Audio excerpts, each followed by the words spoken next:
అనే విషయాల్ని వివరిస్తూ తమోగుణం గురించి సమస్యకి కారణం ఏమిటంటే అజ్ఞానం.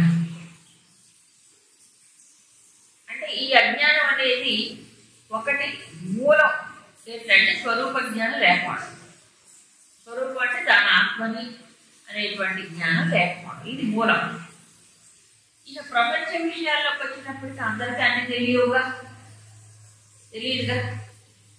కాబట్టి తెలియకపోవడం అనేది అజ్ఞానం. కొన్ని రంగాల్లో ఒక్కొక్కడికి కొంత జ్ఞానమే ఉంటుంది, మిగతా విషయాల్లో తెలియదు కదా.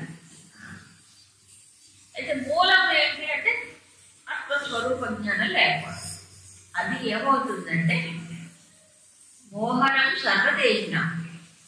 అందుకే సర్వదేహినం అన్నాడు. అందరినీ కూడా జీవులందరినీ, దేహినం అంటే దేహంలో ఉన్న జీవులని ఏం చేస్తుంది? మోహంలో పడేస్తుంది, భ్రాంతి కలిగిస్తుంది. మోహం అంటే అక్కడ భ్రాంతి. అసలైన తెలియనప్పుడు కలిగేది ఏమిటి? భ్రాంతి. ఆ లోపల ఏముందో తెలియదు. అప్పుడు తెలియనప్పుడు కలిగేది ఏమిటి? అక్కడ భ్రమ లేక భ్రాంతి. సత్యము తెలియనప్పుడు కలిగేది భ్రాంతి. రజ్జు సర్ప భ్రాంతి చెప్తారు. అది సర్పము అని ఎప్పుడు అనిపిస్తుంది? అది రజ్జు అని తెలియనప్పుడు. పాము అనేటువంటి భ్రమ ఎప్పుడు కలుగుతుందంటే తాడు అనే అధిష్టానం తెలియదు. అది ఎప్పుడైతే తమస్సు వచ్చిందో ఆ తమస్సు ఏం చేసిన వెంటనే ఆవరణ. తమస్సు యొక్క లక్ష్యం ఏంటంటే ఆవరణ, మూసేస్తుంది, తెర వచ్చేస్తుంది అంట. ఎప్పుడైతే అది వచ్చిందో వెనక ఉండే సత్యం తెలియదు కదా. కాబట్టి ఒకటి ఉంటే ఇంకో రకంగా భావించు, ఉన్నది ఒకటి ఇంకో రకంగా చూస్తుంది. ఇలా చూస్తే అందరూ కూడా మోహంలోనే ఉంటారు. అదేంటండి మాకేమో శరీరం, మనస్సు, బుద్ధి, ఇంద్రియాలను కూడా మోహమే. స్వరూపమైన ఆత్మని వరిచినప్పుడు ఏమొస్తుంది? అప్పుడు ఈ దేహ తాదాత్మ్యం, మనస్సు, ఇంద్రియాలు వీటితో తాదాత్మ్యం కలుగుతుంది. కాబట్టి ఇవి నేను, ఉపాధులు నేను అనుకోవడం మోహం. చదివి వచ్చింది ఇది మోహం. ఇప్పుడు దీని ఎక్స్టెన్షన్ ఏమవుతుంది? వేరే వాటితో సంఘం వస్తుంది. అది కాబట్టి ఫండమెంటల్ డిఫెక్ట్. ఒక రకంగా చెప్పాలంటే పుట్టుకతోనే వచ్చేటువంటి జబ్బు అంటారు చూడండి, ఏమంటే కాంజెనిటల్. కాంజెనిటల్ అంటే ఏంటి? కొంతమంది పుట్టుకతోనే వస్తాయి కొన్ని డిఫెక్ట్స్. అట్లాగా ప్రతి జీవుడికి కూడా ఏమిటి? ఈ అజ్ఞానం వల్ల కలిగే మోహం, తన స్వరూపం అనేది తెలియనప్పుడు ఉపాధులే తాను అనుకుంటాడు. దాంతో మిగతా అన్ని స్టార్ట్ అవుతుంది. ఈ ఆవరణ దొంగ ఉంటారు. ఇది సర్వదేహిన అన్నట్టు ఉంటుంది. ఈ ఉండటం వల్ల అయితే పర్సంటేజ్లో తేడా. అంటే తమస్సు అందరిలో ఉంటుంది, కానీ కొంత ఏమిటి నిష్పత్తిలో తేడా ఉంటుంది. ఈ తమస్సు వల్ల ఏమిటి నష్టం, ఏమేమి లక్షణాలు ఉంటాయి చెప్పారు. ఒకటి ప్రమాదం, 2 ఆలస్యం, 3 నిద్ర, ఆదిభి, ఇంకా చాలా ఉంటాయి. అర్థలేదు ఈ గుణాలకి ఇంకా 3 ఉంటాయి. ముఖ్యంగా 3 చెప్పారు. ఒకటి ఏమనుకోవడం. ఏమనుకోవడం అంటే విస్మరణ. మరపు అని మనం మామూలు తెలుగులో అంటాం, అవునా కదా? ఏం మర్చిపోవడం? ఎక్కువ అన్ని మర్చిపోతాం. తమస్సు కప్పేస్తుంది కదా బుద్ధిని. కప్పినప్పుడు ఆ లోపల మనం ఏదైతే చూస్తామో, వింటామో ఇవన్నీ కూడా ఏమైపోతాయి? మరపు వచ్చేస్తుంది. మాటికి మర్చిపోతాం. ఏమనుకోవడం ఇది ముఖ్య లక్షణం. ఇప్పుడు ఏమంటే మర్చిపోవడం సహజం అంట. సహజం కాదు, వాడు కాదు, నమస్తే. ఇప్పుడు ఏజ్ అంటే పెద్ద వయసు వచ్చిందనుకోండి, మరపు రావడం అది వేరు, అది సహజంగా వస్తుంది. కానీ ఈ ప్రమాదం అనేది అలా కాదు, ఏజ్ వైజ్ డిఫెక్ట్ కాదు. చిన్న వాళ్ళకే ఇప్పుడు విపరీతమైన వరకు ఇంటి చెప్పి దాన్ని పట్టుకోండి. ఎందుకంత వరకు వస్తుంది ఏమనుకోండి అంటే తమోగుణం. రెండు ఆలస్యం, అది కూడా చెప్పుకున్న ఆలస్యం అంటే ఏదైనా టైంకి జరగదు. మామూలుగా ఆలస్యం ఏంటంటే లేట్ అయింది అంటే. లేట్ అవ్వడం అంటే ఏంటి? లేట్ ఎందుకు అవుతుంది మామూలుగా ఎవరికైనా? ఒకటి సమస్య కారణం, రెండు ఏదైనా ఒక విషయం కారణం కావచ్చు. దట్స్ ఎక్స్క్యూజ్ అని, ఒక విషయం కారణమైన. అలా కాదు, బుద్ధి యొక్క సమస్య. అదేం చేస్తుందంటే తొందరగా ఏ పనికి ఉపకరించింది. ముందుకు వెళ్ళడం సమస్య ఏం చేస్తుందంటే సమస్యలో జడత్వం ఎక్కువ ఉంటుంది. అందుకని ఏదైనా తర్వాత చేద్దాం ఇప్పుడు ఏముంది అని అనిపిస్తుంది. ఆ తర్వాత ఒకసారి రానే రాదు, ఒకసారి ఆ తర్వాత రాదు. ఒకవేళ చేద్దాం అనుకుని ఎప్పుడు టైం అంతా అయిపోయి చేతులు కాలేక ఆకులు పట్టుకుంటారు అట్లా అయిపోతుంది. అలా అయిపోతుంది. కాబట్టి ఇన్ టైం ఆన్ టైం కనీసం ఉండాలి కదా ఏదైనా. అది అంటే ఆలస్యం. తర్వాత నిద్ర. ఈ నిద్ర కూడా నిద్ర అవసరమే కదా. అసలు నిద్రపోకపోతే మరి ఎలాగో రిస్క్ అవ్వదు కదా. ఎవరికైనా నిద్ర కావాల్సింది. ఆ సహజంగా నిద్ర తగ్గిపోతే సాధన చేసుకోవచ్చు. కానీ ఇది అలా కాదు.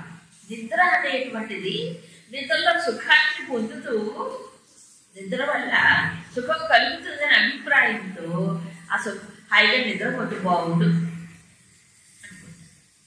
ఇప్పుడు చూడండి, రెండు పనులు మనిషికి. రజస్సు ఎక్కువ ఉన్నప్పుడు ఏదో అనవసరమైన పనులు చేస్తుంటాడు. తపస్సు ఎక్కువ ఉన్నప్పుడు నిద్రపోతాడు. అనవసరమైన నిద్ర వల్ల బుద్ధి ఏమవుతుంది తెలుసా? ఏమవుతుంది? ఇంకా మూసుకుపోతుంది. విశ్రాంతి కంటే ఎక్కువ నిద్ర అవసరం లేదు. విశ్రాంతికి ఎంత కావాలో అంత విశ్రాంతి తీసుకోవాలి. కానీ ఎక్కువ నిద్రపోయినప్పుడు ఈ బుద్ధి ఏమవుతుందంటే ఆవహించుతుంది. ఇంకా పని చేయడం తగ్గిపోతుంది. దాని యొక్క కెపాసిటీ తగ్గిపోతుంది. అప్పుడు ఇంద్రియాల యొక్క కెపాసిటీ కూడా తగ్గిపోతుంది. ఎందుకు? వాడికి యాక్టివిటీ లేదు, ఎక్కువ నిద్రపోతున్నాడు. సహజంగా కొంత శక్తి కొంత తెలివి ఉంటుంది కదా మనిషికి. ఎక్కువ నిద్రపోవటం వల్ల ఏమవుతుంది? అది చెప్పండి, ఆ శక్తిహీనం అయిపోతుంది. ఇది రాదు, చాలా కష్టం. ఆ బుద్ధి కూడా పుట్టదు, చెయ్యాలనే బుద్ధి కూడా పుట్టదు. కాబట్టి రిలాక్స్ అయిపోవడం అంటారు చూడండి, ఏం చేస్తాను అట్లా ఉంటుంది అనమాట. చెయ్యాలని బుద్ధి పుట్టదు సమస్య వల్ల. సో అందుకని ఏమన్నా నిద్ర, ఈ ఇంకా అనేక గుణాలు ఉన్నాయి. ఇవే కాదు, సమస్య యొక్క బై ప్రోడక్ట్స్ చాలా ఉన్నాయి. సో ఇప్పుడు ఎందుకు చెప్తున్నాడు భగవంతుడు? ఎవరికి వాడు గుర్తించుకోవడానికి. ఏమిటి? మొట్టమొదటి మోహం, ఉన్న విషయాన్ని ఉన్నట్టుగా తెలియకుండా ఏదో కవరింగ్తో చూడడం. ఇప్పుడు ఈ కళ్ళద్దాలు ఉన్నాయి. ఈ కళ్ళద్దాలు ఏ రంగు లేకపోతే మామూలుగా మనకి ఉన్నట్టు రంగు కనిపిస్తుంది. కొంతమంది నల్ల కళ్ళద్దాలు పెట్టుకుంటారు. కాబట్టి ఎప్పుడైనా డీప్కి నల్లగా కనిపిస్తుంది. ఇంకా లేవనుకోండి, చిన్నపిల్లలు ఎర్ర కళ్ళద్దాలు పెట్టుకుంటారు ఆట ఆడి. అవునా? అప్పుడు ఎర్రగా కనిపిస్తుంది. అవునా కాదు? అట్లాగే అట్లాంటి దృష్టిని మూసేస్తుంది. ఒకటి ఉంటే ఏమవుతుంది? అది అవున సత్యం తెలియనివ్వదు, అది ఆవరణ. ఇంకో దోషం విక్షేపం అంటారు. సత్యం ఎప్పుడైతే తెలియదో అప్పుడు ఏమవుతుంది? భ్రాంతి దర్శనం ఇంకో రకంగా కనిపిస్తుంది. సో ఈ భ్రాంతి అనేది సర్వజీవులకు ఒకటే. ఏమిటి? అసలు స్వరూపం ఆత్మను విస్మరించడం వల్ల, అజ్ఞానం వల్ల అది తలకు రాదు, గుర్తు రాదు. కాబట్టి ఎవరికి వాళ్ళు ఏమనుకుంటారు? ఈ ఉపాధులే నేను అనుకుంటాను. అది కదా బంధానికి కారణం, అది కదా బంధానికి కారణం. అందుకే ఈ ప్రమాదం అన్న విషయానికి ఇంకా లోతైన అర్థం చెప్తాను. వివేక చూడాలని అక్కడ సనత్ కుమారులు అనేటువంటి ఒక ఋషి బోధ. సనత్ కుమారులు ఏం చెప్పారు? ప్రమాదం వై మృత్యు. ప్రమాదమే మృత్యువు. ఎవరికి మృత్యువు? సాధకుడి విషయం. ఏ పొరపాటు ఏమేమన్నమాట? నా స్వరూపం ఇది అని మర్చిపోవడం, వాటికి ఉపాధుల్లో దాదాపు కూరుకుపోవడం, ఇది మృత్యు అన్నది. నిజమే. మార్పులే. క్షేత్రం చూసినప్పుడు, క్షేత్రం అంటే గుర్తుంది కదా, స్థూల శరీరం, సూక్ష్మ శరీరం, ఇంకా వాటిలో వికారులు, మార్పులు, ఇవన్నీ మార్పులే కదా. నిత్య నిరంతరం మారింది, అందుకే మృత్యువు అన్నారు. ప్రమాదంలో మృత్యు ఎందుకన్నాడు? ఎప్పుడైతే స్వరూపాన్ని మర్చిపోతాడో అప్పుడు ఏమవుతుంది? మృత్యువులో వెళ్ళిపోయినట్టే. ఉపాధులన్నీ మారిపోతున్నాయి. ఉపాధులు మారిపోయే ఉపాధులతో తాదాత్మ్యం చెందినప్పుడు ఏమవుతున్నాడు? తాను మారిపోతుంది. క్షణక్షణం క్షణక్షణం మారిపోతుంది. ఇలా నిరంతరం మార్పులకు లోనవటమే మృత్యువు. మృత్యువు అంటే మార్పు. నిత్య నిరంతరం ఇలా మారిపోతూ ఉంటే నిలకడ స్థిరత్వం లేదు. ఉంటుందా? శాశ్వతమైనది ఏమిటో అర్థం కాదు. అందుకని మృత్యువు అన్నారు. ఏ మృత్యువు?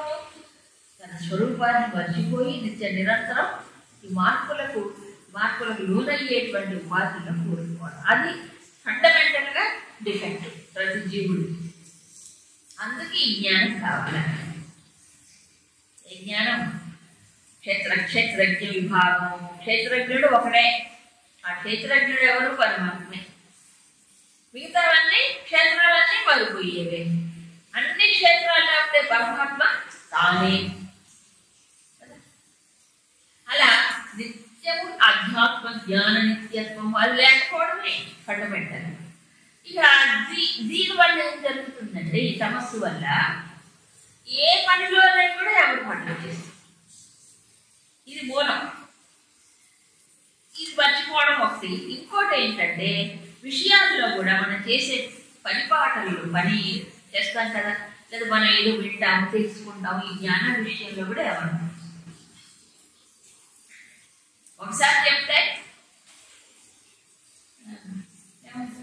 వినాలి, వెంటనే లోపల నిలుపుకోవాలి. ఒకసారి చెప్పినా, 2 సార్లు చెప్పినా, 3 సార్లు చెప్పినా, 4 సార్లు చెప్పినా, ఎప్పుడు ఎప్పటికప్పుడు పరిపెట్టి మళ్ళీ చెప్పాలి. ఎందుకు అలా చెప్పాల్సి వస్తుంది? ప్రమాదం. విస్మరణ వరకు మనం ఏం చేయమంటారండి? నా దేవుడు అటు పుట్టించాడండి, గుర్తుండదండి. ఏమి చేయలేనప్పుడు ఇంక సాధనే ఉంది. మార్చుకోవాలి, ప్రయత్నం చెయ్యాలి. ప్రయత్నం చేస్తే ఎవరైనా మారవచ్చు. మిగతా విషయాలు ఎక్కడ గుర్తుంటున్నాయి? ఇది ఎందుకు గుర్తుంటుంది? చెప్పండి. మిగతా విషయాలు ఎలా గుర్తుంటున్నాయి? మనకు అవసరమైనవి ఎందుకు మర్చిపోతున్నాం? అనవసరమైన లోపల ఉన్నాయి. అనవసరమైన లోపల ఉన్నప్పుడు అవసరమైనవి పక్కకి వెళ్ళిపోతాయి. సింపుల్ లాజిక్ అంతే, ఇంకేం లేదు. కాబట్టి ఏం చేయాలి? ఇప్పుడు మళ్ళీ దాన్ని మార్చుకోవాలి. ఎలాగో ఏది అత్యవసరమో, ఏది ముఖ్యమో దాన్ని మాటికి స్మరించుకోవాలి. ఇప్పుడు గుర్తుంటుంది. అవసరమైన విషయాన్ని బాగా జ్ఞాపకం పెట్టుకోవాలని దృష్టి ఉండాలి. అవునా? అంటే స్మరణమే జీవనం, విస్మరణమే మృత్యు. మరణం భగవంతుని మర్చిపోవడం మరణంతో సమానం. విషయాన్ని మర్చిపోతే ఎంత ప్రమాదం జరుగుతుంది. ఒక్కోసారి అవసరమైన మర్చిపోయాం అనుకోండి, అవునా కాదు? అప్పుడు ఏం చేయాలి? చాలా ప్రమాదాలు వస్తాయి. దానివల్ల ఎన్నో ప్రమాదాలు వస్తాయి. కాబట్టి కనీసం ఇది ముఖ్యం, మనం ఇది ఇలా ఉండాలని జ్ఞాపకం పెట్టుకోవడానికి ప్రయత్నం చేయగా పెరుగుతుంది. ఇదేమి ఇది కాదు, ప్రయత్నం చేయాలి. ప్రయత్నం వల్లనే ఇప్పుడు గుర్తు అసలే ఉండదా? ఏమి గుర్తుండవా మనిషికి? కొన్ని గుర్తుంటాయి కదా, కొన్ని ఎందుకు గుర్తుంటుందండి? కారణం ఏంటి చెప్పండి? ఏం లేదు, అవి మాటికి తలుచుకొని ఉంటాం, అందుకు గుర్తొస్తుంది. అవునా? సో మాటికి దేనికి ప్రాముఖ్యతనిచ్చి మనం తలుచుకుంటే అవి మాత్రం అవే గుర్తొస్తాయి. ఇవి మాత్రం అవసరమైన పక్కకి వెళ్తాయి. అంతే, అభ్యాసమే. సమస్య అనేది తగ్గించుకోవడానికి ప్రయత్నం చేయొచ్చు అంతే. ఇదేమి అందరికి పుట్టుకతో వచ్చినటువంటి వరము కాదు, ఇంకోది కాదు. అలా అని తప్పించుకుంటారు. ఎస్కేపింగ్, ఆలస్యం, ఇది కూడా తెలుసు. అంటే యాక్టివిటీ లేకపోవడం బుద్ధికి. బుద్ధి ఎప్పుడైతే ఇన్యాక్టివ్గా ఉంటుందో అప్పుడు ఇంద్రియాలు కూడా ఏం చేస్తాయి? బుద్ధి చెప్పినట్టే కదా, నా డ్రైవర్ కదా బుద్ధి, డ్రైవర్ చెప్పినట్టే ఇవి కారు పోతుంది, అవునా కదా? కాబట్టి వీటికి కూడా యాక్టివిటీ ఉండదు. అలా మజ్జుతనం అంటారు కదండి, మజ్జుతనం అంటారు తెలుగులో, అవునా? ఇంకా మబ్బు అంటారు, ఇంకా ఈ ఏరియా మబ్బు అంటారా? ఆ మబ్బులు వస్తే ఎలాగ సూర్యుడు కనిపించడో ఈ మబ్బు కమ్మినప్పుడు ఏమవుతుంది? ఈ బుద్ధి ప్రకాశం తగ్గిపోతుంది. కాబట్టి ఇంద్రియాలు వాటి యాక్టివిటీ కూడా తగ్గిపోతుంది. ఇకపోతే ఈ మూడు గుణాల యొక్క ప్రభావాన్ని మళ్ళీ రివైజ్ చేస్తున్నాను ఒక శ్లోకంలో. సత్వం సుఖే సంజయతి. సత్వగుణం ఏం చేస్తున్నాడు? సుఖంలో ఆసక్తి కలిగేటట్టు చేస్తుంది. అయితే ఇక్కడ సుఖం ఏం సుఖం? అంతరంగములో అంతఃకరణములో పొందే సుఖం. దాంట్లో ఆసక్తి కలిగేటట్లు అలా మునిగిపోతాడు. కానీ ఆత్మపై ఉన్నది ఆసక్తి. అసలు సుఖ స్వరూపం, ఆనంద స్వరూపం ఆత్మ. దాంట్లో రమించకుండా ఏం చేస్తున్నాడు? తనకి ఏదైతే చాలా ఆసక్తికరమైన ఒక విషయం ఉందో బుద్ధిలో, దాంట్లో రమిస్తున్నాడు. అంతేగా? కాబట్టి ఇది కూడా ఆత్మజ్ఞానానికి ఒక అడ్డమే, విఘ్నమే. ఇక రజ కర్మణి భారత. రజోగుణం ఏం చేస్తుంది? కర్మలకి బంధిస్తుంది. కర్మలకు బంధిస్తుంది అంటే ఏంటి? నిత్యము ఏదో ఒకటి చెయ్యాలి అనవసరమైన కూడా విచిత్రం. ఇప్పుడు దానికి ఒక లిమిట్ ఉండాలి. కర్తవ్య కర్మ, అవునా? అంటే ఏంటి? తనకు జీవితంలో కొన్ని కర్తవ్యాలు ఉంటాయి ప్రతి మనిషి. కర్తవ్య కర్మ చేస్తే తప్పు లేదు. ఏదో అనవసరమైనవన్నీ ఇప్పుడు ఈ మైండ్ ఈ మధ్య అయితే సెల్ ఫోన్ వచ్చిన తర్వాత బాగా వచ్చేసింది. ఏమిటి? ఏదో ఒకటి వినాలి, ఏదో ఒకటి చూడాలి. ఏది వినాలి, ఏది చూడాలి? ఏదో పట్టు లేదు, ఏదో ఒకటి చూద్దాం అనిపిస్తుంది, అవునా? ఏది వినాలి మనం డిసైడ్ చేసుకోవచ్చా? పాప అదేమని చెప్పిందా సెల్ ఫోన్? ఇది నన్ను చూడు ఇది చూడు ఏం చెప్పదు, మనమే, అవునా కదా? అప్పుడు అనవసరమైనటువంటి చర్చలు ఫోన్లో, అవునంట కదా, ఇట్లాంటి కదా, అట్లాంటి కదా,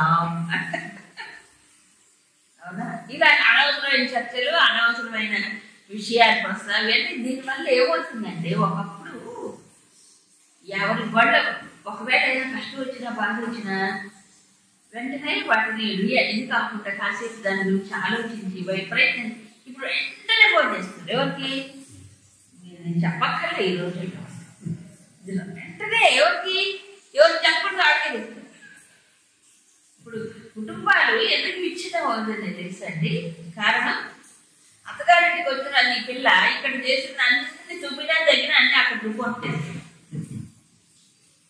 అక్కడ మాత్రం కష్టాలు ఉండవా? ఫ్యామిలీ అన్న తర్వాత కష్టాలు సుఖాలు ఉండవా? ఉంటాయి, ఇక్కడ ఉంటాయి. మరి ప్రతిదీ ఎందుకు చెప్పుకోవాలి? ఏదో ఆప్తులైన వాడికి ఏదో అవసరం అక్కడికక్కడ పరిష్కారం చేసుకోవచ్చు. ఇంకోటి చెప్తే కొన్ని పరిష్కారం చెయ్యకపోగా ఎక్కువ సమస్య ఎక్కువ. కొన్ని పరిష్కారం కాదు, ఏం చేస్తాం? ఎరువిడి ఏదో ఆలోచించుకో అంతే తప్ప ఎక్కువైపోయిందండి షేరింగ్. ఒకటి రజకర్మణి ఏది షేర్ చేయాలి, ఎవరికి షేర్ చేయాలి, అది కూడా ఇదంతా రజస్సు కాదంటే ఎక్కువ. ఇప్పుడు ఏది ఎవరికి షేర్ చేయాలి బుద్ధి ఉంటుందా మనుషులకి? ఉండదు. అందరికి ఒకటే గ్రూప్ ఒకటే. అది ఎవరు మంచి ఉంటుందా? ఉండదు. ఏ ఒక్కరు పనికిరాని అన్నీ ఉంటాయి. ఇప్పుడు నేను చెప్పక్కర్లే, ఊరికే చెప్తాను. గుడ్ మార్నింగ్, పొద్దు లేవనే గుడ్ మార్నింగ్. ఎవరికి? గ్రూప్ పెట్టుకుని అందరికి గుడ్ మార్నింగ్. ఇప్పుడు దానికి డిజైనింగ్ ఈ అవసరం అంటే ఇవన్నీ గుడ్ మార్నింగ్ మీరు చెప్తే చెప్పకపోతే ఎదురుగా మనిషి కనిపించినప్పుడు ఏదో విష్ చేసుకుంటారు. ఇప్పుడు అట్లా కాదు, పొద్దున్న లేచి గుడ్ మార్నింగ్. ఎవరికి? దానికి ఒక ఏంటో అంతా డిజైన్ చేసి ఒక బొమ్మ పెట్టి ఏంటే నన్ను గుర్తు పెట్టుకోవాలి అందరూ. అయితే గుడ్ మార్నింగ్ అవసరం ఏంటి చెప్పండి కదా? అదే మంచిది. ఇవన్నీ ఏంటి రజస్సు కదా. రజస్సు ఏమైపోతే రోజు రోజుకి పెరిగిపోతుంది. అది అవసరమని లేదా. కాబట్టి అనవసరమైన పనులు పెంచుకున్నారు. అవసరమైన ఏమైపోతున్నాయి, దానికి బుద్ధికి ఇది అవుతుంది, బుద్ధి దాంట్లో నిమగ్నం కాదు. తర్వాత ఎనర్జీ వేస్ట్ అయిపోవట్లే. ఇంకోటి అవసరం లేని వాళ్ళ బదులు డిలీట్ చేసుకోవాలని పోవాలి. వాటన్ని దాంట్లో అవసరమైంది ఉందో లేదో చూసుకోవాలి. అవునా కదా. అనవసరమైన పంపిస్తే ఏవో ఎవరో ఎందుకు పంపి చూసుకోవాలి. ఇట్లాంటివన్నీ బోల్డ్ ఎక్కువ అయిపోయింది, చాలా ఎక్కువైంది. సో రజస్సు ఏం చేస్తుంది, కర్మలో విపరీతంగా రెస్ట్లెస్ గా ఆసక్తి కర్మ. ఈ జ్ఞానం ఆవృత్య తమః. తపస్సు ముఖ్య లక్షణం ఏం చెప్పాడు, జ్ఞానాన్ని కప్పివేస్తుంది. ఏ జ్ఞానం, ఆత్మజ్ఞానం సరే సరే. ఇంకోటి అసలైన జ్ఞానం ఏది ఎప్పుడు ఏది కావాలో ఆ జ్ఞానాన్ని కప్పివేస్తుంది. ప్రమాదే సంజయతి. ప్రమాదం అంటే ఏంటి, ఇక్కడ చేయవలసినటువంటి పనిని చెయ్యకుండా ఉండటమే ప్రమాదం. ఎందుకు మరపొస్తుంది కదా. ఆ మరపొచ్చినప్పుడు ఏమవుతుంది, ఇది చెయ్యాలంటే ఆ టైం మర్చిపోతుంది. ఇది ఎలా చేయాలో కూడా మరపొచ్చేస్తుంది, ఏం చేయాలో కూడా మరపొచ్చింది. అవునా, ఇది ప్రమాదం.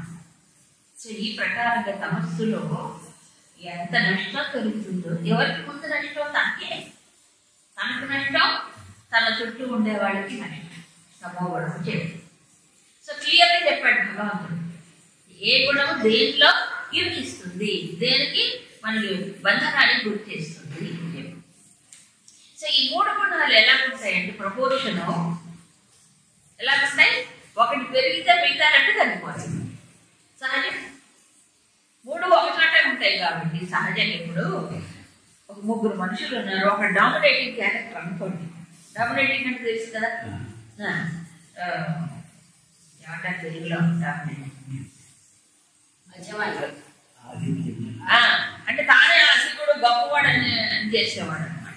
కాబట్టి ఒకడు అలా డామినేటింగ్ ఉంటే మిగతా వాడేమని అప్పుడు వాళ్ళందరూ అడిగి ఉండాల్సిందే, డామినేషన్ అంతే కదా. అలాగే ఇక్కడ కూడా అంతే. కాబట్టి అలాగే రజస్సు పెరిగింది అనుకోండి, సత్వము తమస్సు ఏమైపోతున్నప్పుడు తగ్గిపోతుంది. సత్వం కూడా ఉండదు, రజస్సు చలనంలో సత్వం ఉండదు. తపస్సు కూడా ఉండదు, ఎందుకంటే ఎక్కువ సచలనం కలుగుతుంది కాబట్టి మందకొడితనం ఉండదు. ఎప్పుడు ఏదో ఒకటి కదలిక ఉండదు, రెస్ట్లెస్ మైండ్ యొక్క రెస్ట్లెస్నెస్, స్థిరత్వం లేకపోవడం. ఇక తపస్సు పెరిగినప్పుడు కోర్స్ మిగతానంటే ఏమవుతున్నాయి, తగ్గిపోతుంది. ఎందుకని, కారణం ఏంటి, పరస్పర విరుద్ధ లక్షణాలు ఉన్నవి. వీటికి మూడు గుణాలు. సో విరుద్ధ లక్షణాలు, విరుద్ధ స్వభావం ఉండటం చేత ఒకటి పెరిగితే మిగతా రెండు తగ్గిపోతుంది. ఎందుకు ఈ విషయాన్ని చెప్పాడు చూడండి భగవంతుడు.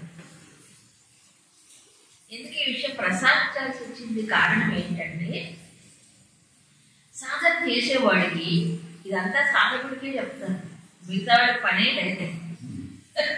సాధన చేసేవాడికి ఇప్పుడు ఏ గుణం నేను పెంచుకోవాలి కదా, ఏ గుణం నాలో పెరుగుతుంది అని చూసుకోవడానికి ఇప్పుడు రజస్సు తమస్సు తగ్గితేనే సత్వం పెరుగుతుంది. అది అంటే ఏమిటి అర్థం, సత్వం కూడా పెంచుకోవాలనుకున్నప్పుడు ఏం చేయాలి, రజస్సుని తమస్సుని తగ్గించుకోవాలి. రజస్సుని తమస్సుని ఎలా తగ్గించుకోవాలి, అదే సాధన. అందుకే రజస్సు తమస్సు ఎలా పనిచేస్తాయో మనకు తెలుస్తుంది కదా, తెలుస్తుందా లేదా, తెలిసినప్పుడు వాటిని ఏం చేయాలి, తగ్గించుకోవాలి, మనకు అర్థం అవుతుంది కాబట్టి. అలాగే రజస్సు దినాలో ఏం చేయాలి, సత్వాన్ని పెంచుకోవడానికి ప్రయత్నం చేయాలి. రజోగుణం ఎలా పనిచేస్తుంది అయితే, ఒకటి స్వామి వివేకానందులు ఏమంటారంటే, ఈ తమస్సులో కూరుకుపోవడం కంటే రజస్సు బెటర్, రజస్సు కంటే సత్వం మంచిది. తమస్సు అంటే ఆయన ఒకటే మనం చెప్తారు, నువ్వు భగవద్గీత చదవడం నీకు చాలా కాకపోయినా కనీసం బ్యాడ్మింటన్ అయినా ఆడు. అదే బాబు. ఎందుకలా చెప్పారంటే, భగవద్గీత చదవడం సాత్వికమైనటువంటి ఒక పని. చదవడం అంటే ఊరికి కడకంటే రికార్డర్లకు చదవటం కాదు. అధ్యయనం చేయడం, తెలుసుకోవడం, జ్ఞానం పొందడం. అది చేతకాదు అనుకోండి, దాంతో నిలకడ అంత మూడ్స్ కూర్చునే స్థిరత్వం లేకపోతే ఏం చేయాలి? పడుకోవాలి. కానీ దొరికి ఏం చేయాలి? అప్పుడు కనీసం ఆడు, ఒక మంచి ఆట ఆడు. దానివల్ల శరీరానికైనా నీకు వ్యాయామం అయ్యి సమస్యలో పట్టుకోకుండా ఉంటావు. అది ఆట వల్ల ఏమో శరీరానికి వ్యాయామం అవుతుంది, రక్త ప్రసరణ బాగా జరుగుతుంది, మనసు కూడా కొంత చురుకుగా ఉంది. అది కూడా లేదనుకోండి, ఇప్పుడు ఏమవుతుంది? ఏం జరుగుతుంది? అక్కడ సమస్యలో పెట్టిపోతాడు. ఇప్పుడు అదే జరుగుతుంది. ఆదివారం వస్తే ఇంకా కుటుంబాలు ఎట్లుంటాయి చూడండి. ఆదివారం లక్షణం ఎట్లా ఉంటాయి? ఎవ్వరు కూడా 9 దాకా లేరు. మొత్తం అందరూ కోఆపరేటివ్ ఎండి వారు మొత్తం అందరూ అట్లేదు లేరు. ఎప్పుడు 9ంటికి లేచి అప్పుడు పడుతూ కానీ అప్పుడు ఏదో ఉంటే అప్పటికప్పుడు ఏదో తింటారు. అది స్నానాలు ఉంటే పాడు ఉండవు. తర్వాత మళ్ళీ ఎప్పుడు ఇక ఆ రోజంతా డిస్టర్బ్ అయ్యింది. మరి ఈ వారం రోజులు మెయింటైన్ చేసి అప్పుడైతే మెయింటైన్ చేయాలి. అయ్యో ఆదివారం అండి, ఇవాళ ఆదివారం అంటే అన్ని వదిలేయడం. ఆదివారం అంటే అన్ని వదిలేయడం. ఈ ఒక్క రోజైనా మాకు కాస్త సుఖం లేకపోతే ఎలాగో. దీనివల్ల బాడీ క్లాక్ ఎంత మారుతుంది అది అర్థం చేసుకోండి. మనిషి అర్థమే చేసుకోవట్లేదు, అనవసరమైన పెంచుకుంటాడు. అవునా కాదు? ఇక ఆదివారాలు వస్తే ఒక్కొక్కడికి ఒక ప్లాన్లు ఉంటాయండి. ఇవన్నీ మనం ఇక్కడ డిస్కస్ చేయకూడదు. ఈ రెండిట్లో కోరుకోవడమే. అయ్యో సెలవు వచ్చింది, మంచి పని చేద్దాం ఒక్కడకుండా రాదు. కానీ కుటుంబాల్లో మనకు అవసరమైన పనులు చేసుకుందాం అనుకున్నా రాలేదు, బాగుపడుతుంది. మనకి ఏ అవసరమో ఇవాళ ఆదివారం కాదు పనులు చేసుకుందాం అనుకుంటే బాగుంటుంది. కనీసం ఇంకోళ్ళ పైన ఆధారపడకుండా ఉంటాడు. అది కూడా అనుకోదు. అవునా? ఏదో కాస్త చదువుకుందాం, ఏదో కాస్త అది ఏమీ ఉండదు. అంటే పని మానేసి పడుకోనైనా పడుకోవాలి, లేదా అనవసరమైన పనులైనా చేయాలి. ఇది ఇప్పుడు జీవన విధానం, అది లైఫ్ స్టైల్. అవునా? పూర్వం సెలవు వచ్చిందంటే ఆ రోజు అవసరమైన పనులు ప్రత్యేకంగా పెట్టుకొని చేసుకుంటేవారు ఎవరు ఇంట్లో, స్త్రీలు కానీ పురుషులు కానీ. కాబట్టి కుటుంబాలు ఒక పద్ధతిగా ఒక పద్ధతిలో ఉన్నాయి. ఇంకేం లేదు, అన్నిటికీ ఇదే సమస్య పెరిగిపోయి. కాబట్టి ఇప్పుడు ఇంకా చాలా మంచి మంచి టెక్నాలజీ ఎంత డెవలప్ అయిందంటే మనసుని పూర్తిగా సమస్యలో పెట్టడానికే వచ్చేది. ఎంత టెక్నాలజీ కానీ దేనికి వచ్చాయి చూడండి. ఇప్పుడు టీవీ ఉంది, ఒకప్పుడు దగ్గరికి వెళ్ళి ఆన్ చేసుకొని ఆఫ్ చేసుకుని, ఇప్పుడు పక్క మీద పట్టుకొని టిక్కు మళ్ళీ లేస్తే ఎట్లా డిస్టర్బ్ అయిపోతుంది కదా, లేకుండా అనేది. అవునా కదా? ఫ్యాన్లు కూడా వచ్చాయి. ఇప్పుడు ఫ్యాన్ స్విచ్లు కూడా ఒకప్పుడు బెడ్కి దగ్గర పెట్టుకుని, ఇప్పుడు అసలు అది చెయ్యి కూడా ఇది చేయాలి, పక్కన పెట్టుకుని టిక్కు టిక్కు అని. అంటే చేతులు కాళ్ళు ఏ పని చేయట్లేదా? మినిమం కూడా కదలకుండా కుర్చీలు వచ్చినాయి. ఇప్పుడు ఎట్లా కుర్చీలు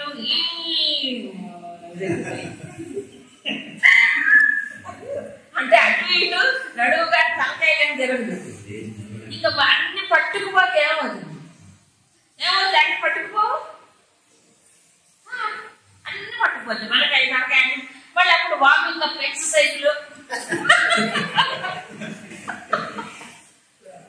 చెప్పలే, ఇది తిప్పండి అది తిప్పండి ఇది తిప్పండి అని ఎవరో చెప్తుంటారు. పొట్ట పెరిగింది, పట్టకు మసాజ్లు పట్టండి. అప్పుడు ఏంటండి మనకి భగవంతుడు ఉపాధి ఇచ్చాడు. అవునా కదా? ఆ ఉపాధిని సక్రమంగా వాడుకోవాలి కదా. కనీసం దానికి అవసరమైనటువంటి కర్మ ఏదైతే ఉందో అది చేసుకుంటే ఏముంటుంది దానికి అవసరం. అలాగే మనస్సు ఇది ఒక పరికరం, బుద్ధి ఒక పరికరం. దానికి అవసరమైనటువంటి పనులు, దాని శక్తిని మనకు పెంచే పనులు, అవునా కదా, అవి కనుక చేస్తే బాగానే ఉంటుంది మానవుడు. కానీ రివర్స్లో పోదు. నమస్సు రెజిస్ అనవసరమైన పనులు చేయడం, లేకపోతే రెస్ట్. ఇంకోటి చెప్పండి, ప్రెగ్నెన్సీ అవగానే డాక్టర్ దగ్గరికి వెళ్తే బెడ్ రెస్ట్ అంటారు. బెడ్ రెస్ట్ ఎప్పటిదాకా అండి? చివరి దాకా బెడ్ రెస్ట్. అప్పుడు బెడ్ మీద పట్టుకొని పోయాల్సిందే. ఒకప్పుడు లేవు ఇవన్నీ. ఎంత అలవాటు అయిపోయిందంటే వాళ్ళకి అది సహజం. ఇప్పుడు అదంతా సహజం. ఇంట్రెస్ట్ లేదు. ఏదో డాక్టర్ చెప్పారండి, మరి ఎలా అసలుకే ఉండదు. నొప్పులు ఎక్కడి నుంచి వస్తాయి? నొప్పులు పడలేము. అమ్మో మజా అంటారు, నొప్పులే పడాలి. ఇలా ప్రతి క్షేత్రములో ప్రతి దాంట్లో ఏమైంది? ఇప్పుడు సమస్యలు. బుద్ధి విపరీతమైనటువంటి ఇది సంతరించుకోండి. అయితే సత్వం రజస్సు అయినా ఉండాలి, లేకపోతే తమస్సు అయినా ఉండాలి. అవునా కదా? సత్వం ఎక్కడా? బుద్ధి ఎలా పనిచేస్తుంది? ఇంద్రియానికి మంచి మార్గం ఎక్కడ దొరుకుతుంది? ఈ బుద్ధి పుసుకుపోతే. కాబట్టి ఈ మోడర్న్ ఏజ్లో మనం గమనించినప్పుడు 99.99 ఈ రెండే. అవునా? మనం ప్రయత్నం చేస్తే తప్ప సత్వం పెరగదు. సో సత్వం పెరగాలంటే ఏం చేయాలి? ముందు ఈ అనవసరమైన రజస్సుతో కూడిన పనులు. అవునా కదా? తమస్సు ఏదైతే నన్ను ఇరికిస్తుందో, మోహింపజేస్తుందో, కూరుకుపోయేటట్టు చేస్తుందో, ఆవరణ కలిగిస్తుందో, ఈ రెండింటిని సాధించుకోవాలి. సో జ్ఞానం ఆవరించకుండా ఉంటే జ్ఞానాన్ని పెంచుకోవాలి. విస్మరణ లేకుండా వాటికి దాన్ని స్మరణ చేయాలి. ఇవన్నీ రెమెడీస్. అవునా? కాబట్టి సాధనకి అనుకూలమైనటువంటి విషయాలు ఉంటాయి. సరే, ప్రయత్నం చేస్తున్నాడు సాధకుడు. సత్వం పెరుగుతున్నట్లుగా నేను ఎలా తెలుసుకోవాలి? ఇండికేషన్స్ ఏమిటి? సర్వద్వారేషు ఏమవుతుంది? దేహే, ఈ దేహంలో ద్వారాలు, ఇంద్రియ ద్వారములు ఉన్నాయి కదా, ప్రకాశం ఉపజాయతే, ప్రకాశం పెరుగుతుంది. తద్వారా యథా తదా జ్ఞానము వివృద్ధ, జ్ఞానం పెరుగుతుంది. దానివల్ల ఉన్న విషయాన్ని ఉన్నట్టుగా తెలుసుకోవాలి. ఎక్కడ? ఇంద్రియ విషయాలు కూడా. ఇంద్రియ విషయాలు కూడా ఇక్కడే కావాలి. మనకి వ్యవహారంలో ఉపయోగపడాలి కదా సత్వము. భగవంతుని అనుకునే తర్వాత ఎప్పుడో. అవునా కాదు? వ్యవహారంలో ఉపయోగపడుతుంది కదా. ఉపయోగపడాలంటే ఏమిటి? ఇక్కడ ఇంటికి సత్వం పెరుగుతుంటే ఏంటి ఇండికేషన్?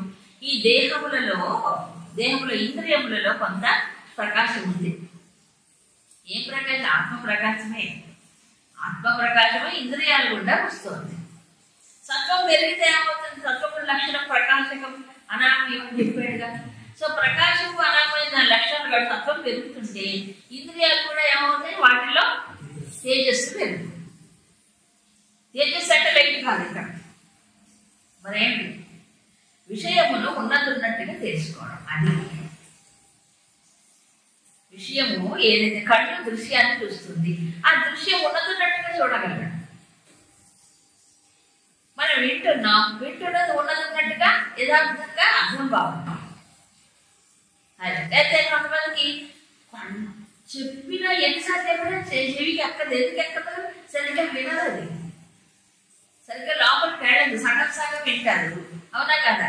ఓటు చెప్తే ఒకటేందుకు అర్థం అవుతుంది, లేకపోతే ఇదే సమస్య. సత్వం పెరిగినా కొంత ఏమవుతుంది? ఉన్న విషయం ఉన్నట్టుగా అర్థం చేసుకోవాలి. ఇది విన్నది కానీ, చూసింది కానీ, తిన్నది కానీ అన్ని ఇంద్రియముల విషయంలో చక్కగా జ్ఞానము పెరుగుతుంది. దేంట్లో సత్వం ఉన్నప్పుడు భగవంతుని తెలుసుకోవడం అన్నమాట. ఉన్నదున్నట్టు తెలుసుకోకపోతే ఏమవుతుంది చెప్పండి? ఉన్నది ఇంకో రకంగా కనిపిస్తుంది. ఒకటి చెప్తే ఒకటి అర్థం అవుతుంది. అవునా? అవతల వాడికి కష్టం. సో సత్వం పెరిగిన కొద్ది ఏమవుతుంది? చక్కగా విషయాన్ని అర్థం చేసుకో కదా. ఇది ప్రకాశం పెరగటం అంటే ప్రకాశం ఎక్కడ పెరిగింది? ముందు బుద్ధిలో పెరిగింది. ఆ బుద్ధిలో ప్రకాశమే మనసు ద్వారా, ఇంద్రియాల ద్వారా పెరుగుతుంది. సో ఇంద్రియములు ఏమవుతాయి? అప్పుడు చురుకుగా ఉంటాయి.